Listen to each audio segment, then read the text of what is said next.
Та нарт орж гарах хоёр л хаалга байна. Нэг нь хаалгаар орж ирнэ. Тэгэд яндангаар гарна гэж хэлдэг байсан.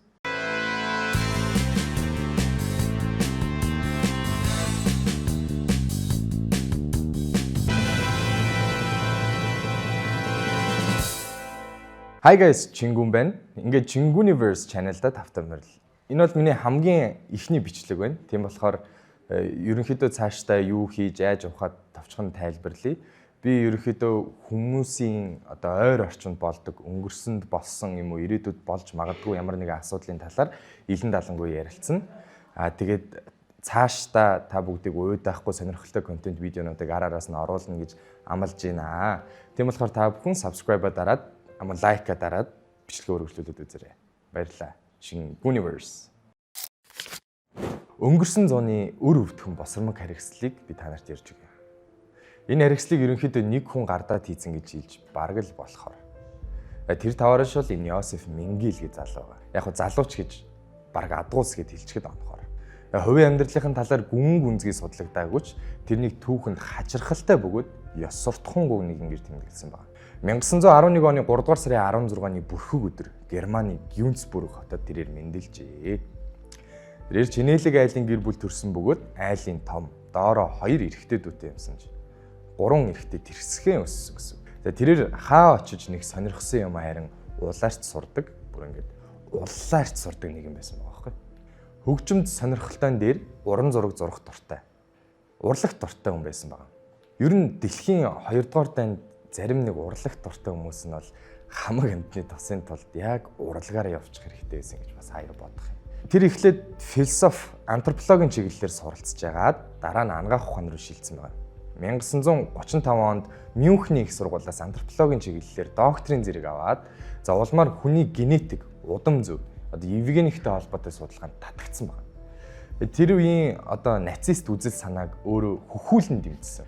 Үргэлжлүүлээд Менгел 1937 онд нацист намд илсээд шууд СС буюу Schutzstaffelийн хамгаалах отрядын албан хаагч болсон бөгөөд энэ байгууллага болохоор нацист дэглэмийн хамгийн харгас үйл ажиллагааг гүйцэтгэдэг байгууллага байсан юм байна. Тэгээ Менгел болохоор хүн судал болон генетикийн чиглэлээр судалгаа хийх сонирхолтой бөгөөд нацист дэглэмийн айрын үндэсний цэвэршилт хэмээх идеологт буюу санаанд нь бүрэн татагдсан байна. За ингэж явсаар дэлхийн 2 дугаар дайн албан ёсоор эхэллээ.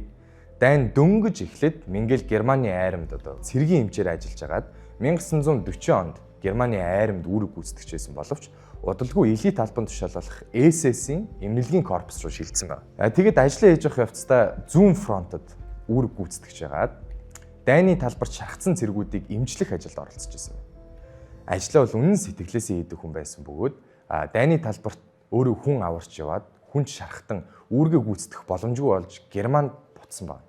За энэ гавьяг харин манай Гитлер өндрөөр үнэлээд төмөр загалмаа буюу Iron Cross-ыг ардуулж ирсэн байна. Тэгээд ерөөсөө Гитлер бодоод за чи бол ингээд дайсны өөдөөс нь тулаад хамгийн урдлын фронтод дууж явах нөхөр биш ээ гэд Герман руугаа татаад 1943 оны 5 сард Менгелийг Аушвицийн бөөнөр нь хорих лагерт эмчээр томилсон байна. За Аушвицийн хорих лагер гэдэг бол Европ даяар баригдсан еврей хүмүүсийг барьж хордог газар байсан байна.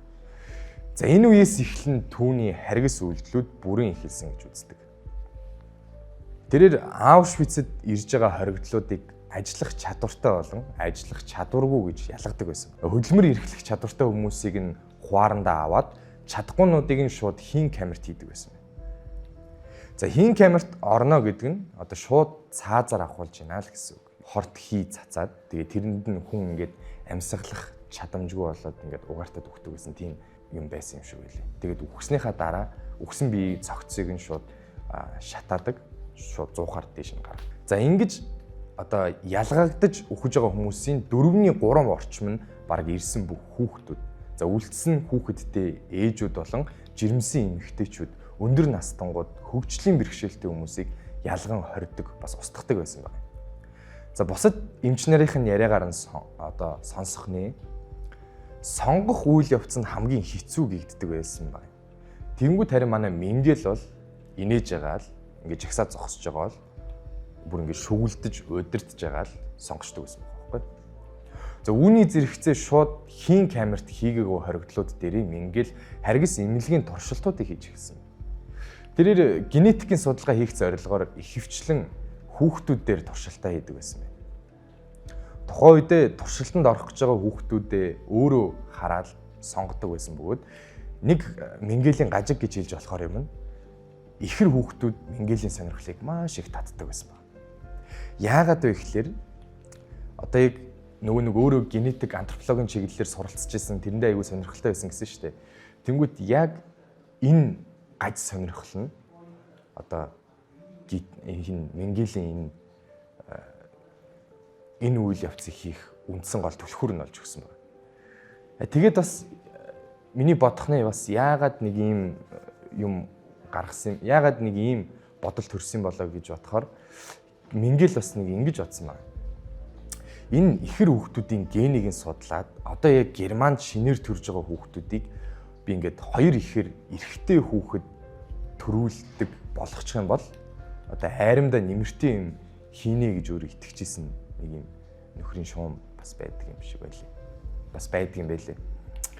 За хамгийн зөвүүн нь туршилтанд орж ирсэн хүмүүстэй маш зөв үг хэлдэг. Тэр нь юу вэ гэхээр та нарт орж гарах хоёр л хаалга байна. Нэг нь хаалгаар орж ирнэ. Тэгэд яндангаар гарна гэж хэлдэг байсан.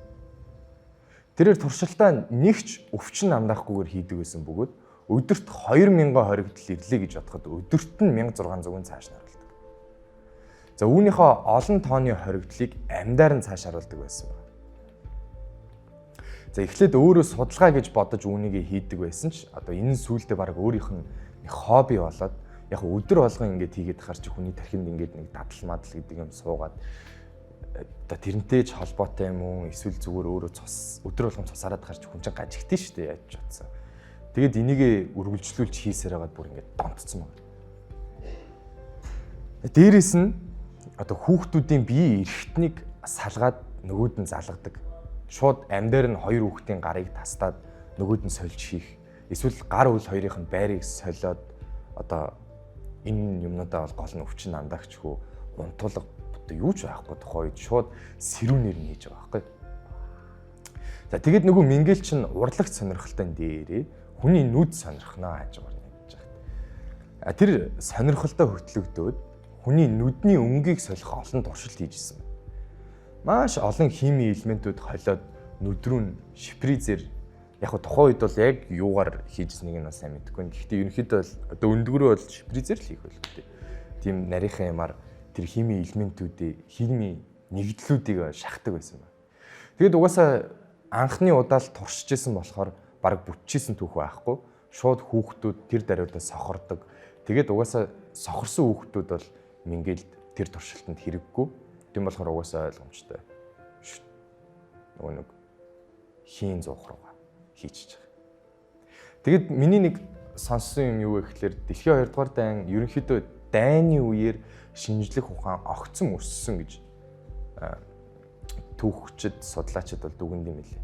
Одоо дэлхийн 2 дугаар дайнаар миний мэдж байгаагаар ямар ч гэсэн ингэ цөмийн зэвсэг гэдэг юм айхтар өгчөж байгаа. Тэгээд тэрнээс гадна ингээд айгүй олон шинжлэх ухааны туршилтууд болоод тэр нь одоо сайнтай ч байсан, муутай ч байсан хүний одоо хүн гэдэг төрөл зүйлийн эволюцид бол тодорхой хэмжээний нөлөө бол үзүүлсэн нь ойлгомжтой. За түүх рүү оръё. Тэгэд зогсохгүй нөгөө ихэр хүүхдүүдийнхаа нэгэнд нь хүчээр өвчин одоо тусгуулад нөгөөгийнх нь цусыг сольж хийх туршилтуудыг бас хийдэг байсан баг. Тэгээ бас болоогүй. Хоёр ихрийг одоо талаар нь тайраад тэгээд нөгөө талтай нь оёод хүчээр Сиамын ихэр зохиох гэж оролдож исэн.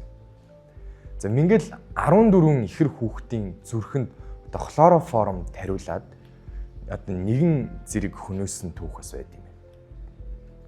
Тэрээр эрүүл хоригдлуудаасаа сонгож аваад зүрх, бөөр, элэг гэх эрхтнүүдийг нь одоо өвчин намдагчгүй тухай шууд хагалгаа хийж онгойлгож аваад за тэнгуүтээ энэ эрүүл хүмүүс чинь нэг эрхтэнгээ ахуулчихж байгаа шүү дээ. Тэгэд энэ эрхтэнгүүгээрээ одоо ажиллаж гинэ үү гэх юм уу? Амьдрч чадж гинэ үү гэж үсэх гэж одоо хүчээр амьдруулдаг тийм заван туршилтуудыг ч бас хийжсэн байна. Их хэрцгий нөхөр байсан. За энэ үйл явдалтай зэрэгцээд эмэгтэйчүүдийн хордог одоо эмэгтэйчүүдийг тусгаалan хордог байсан хуааранд нь нэгэн халдварт өвчин дэгдсэн бөгөөд тэр үед Менгель яг тэр халдварт дэгдсэн голомтод байсан 600 эмэгтэйг шууд хийн камерт алхахаар илгээгээд дараа нь бусад хуарангуудаа цэвэрлээд шинэ хувцас дээр өмсгсөн байна. За энэ үйл явдлын төлөө нөгөө Менгелийг чинь дайны гавьяаны загалмай сэлэмтэй 2 дугаар зэргийн одонгоор шагнажж байгаа. За яг хөө бас тохоо үедээ одоо байж болохоор л гэж хэлэх юм да. Одоо түүхийг бид нарт шүүх хэрэг байхгүй л те. За өөр хөршлүүлээ. Гэхдээ бусад хорих лагеруудаас ялгаатай нь Менгель гэхдээ ийм түүхийг бол бараг шүүн ирж юм да. Гэхдээ бусад хорих лагеруудаас ялгаатай нь Менгель өөрийнхөө хорих лагерын хангамжийг маш сайн байлгадаг байсан ба арай илүү хоол идэж хэрэглэдэг байсан ба. За энэ үйл явдалтай зэрэгцээд Герман дэлхийн 2 дугаар дайнд ялагдаж эхэлж байсан. 1945 оны 1-р сарын 17-нд Дод Силез дэх Гросс Роузен хорих лагерт түүнийг шилжүүлж 2 хайрцаг сорьц болон Аушвиц хийсэн туршилтынхаа тэмдэглэлийг л авч гарч ирсэн. Тэгээ улаан арим харин 1 сарын 27-нд Аушвицийг чөлөөлөх үед лагерын эрүүл мэндийн бүртгэлүүдийг ихэнхийг нь ээсээс устгасан байсан. Менгель 2 сарын 18-нд зөвлөлтийн цэргүүд тэнд ирэхээс 7 хоногийн өмнө Гросс Роузнаас зүхтаж одоо Вермахтын офицерийн дүрд хувираад баруун тийш Чехословакийн Жатек руу зүхтсан байна. За холбоотнууд түүнийг 90 сурвалжиж байсан боловч маш сайн зүхтаж чадчихсан бөгөөд нөгөө Менгель чинь өөрийнхөө нэрийг Фриц Холман болгож сольж бичиг баримт бүрдүүлээд зүхтсан байна. Менгель Розенхаймын ойролцоо газар тариалан эрхэлдэг ажилтай болсон байсан ба тэрээр эцэст нь 1949 оны 4 сарын 17-нд Германаас оргоод одоо баригдвал цаазаар авахулхаа угаасаа мэдчихсэн байгаа. Одоо тийм болохоор хуучин СС-ийн гишүүдийн сүлжээгээр дамжуулаад одоо Генуй рүү аялжаад одоо олон улсын улаан загалмай орооноос Гельмут Грегор гэдэг нэрээр паспорт аваад 1949 оны 7 дугаар сард Аргентин руу усан онгоцоор зогсож байгаа байхгүй. За эхнэр нь хамт явахаас татгалцсан бөгөөд 1954 онд Дюссельдорф хотод гэрлэлтээ салгасан байна. Тэгээд дайны дараа үйл явдал ч гэсэн ингэж зүхтаж явдаж мань нэр бас гэрлэлт мэдлэлтэй аль биесээр салгуулад бас их дураараа. За энэс хойш их сайхан амьдэрсэн юм байна. 1956 онд баруун Германы элчин сайдын ямар дамжуулаад төрсний гэрчлэгээнийхээ хувилбарыг авчиж байгаа юм. Тэгээд дараагаар Аргентинд одоо өөрийнхөө жинхэнэ нэрээр гадаадад оршин суух зөвшөөрөл бас авчиж байгаа юм. Тэгээд тэндээ бүр бизнес хийгээд эмийн үйлдвэр тухайн үедээ Fadro Farm гэдэг нэртэй эмийн үйлдвэрийг хэсэгчлэн эзэмшдэг байсан. 1940-од оны дундуур Нюрнбергийн шүүх хурлын үеэр Менгелийн нэрийг бол хэд хэдэн удаа дурдчихсан байна. За ингэж дурдсан боловч холбоотны цэргүүд түүнийг аль хэдийн үхсэн байж магадгүй гэж үзээд хайгаагүй. За ямар юмараа чид өгөхөвдөө минь мэлтийгээд бүр сайхан амьдарч байгаа ч. За тэрээр үргэлжлүүлэн амьдарсаар 1972 оны хүртэл асуудалгүй амьдарсаар 1972 оноос хойш би энэ огцон муудж эхэлсэн. Тэрээр муудсаар 1976 онд тархинд нь цус харваад тэрнээсээ болоод одоо би энэ өндөхгүй өөдлөхгүй явсаар 1979 оны 2 дугаар сарын 7-нд найзуудтайгаа усан сэлж агаад зүрхний шигдээс болоод живж нас оржээ.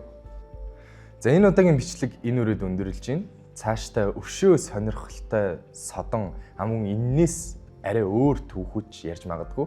Тийм учраас та лайк болон subscribe дараад манай гэр бүл нэгдээрээ хэрвээ миний мэдхгүй та бүгдийн мэддэг маш сонирхолтой хэрэгүүд байх юм бол та бүхэн комент хэсэгт бичиж үлдээгээрэй. Тэрийгт нь би хараад судлаад та бүхэндээ дахиад өөрийнхөө дүн шинжилгээ хийсэн хувилбараараа хүргэнэ. Тийм болохоор цаашдаа үргэлжлүүлээд сувгтайгаа хамт байгаарай. Ching Universe.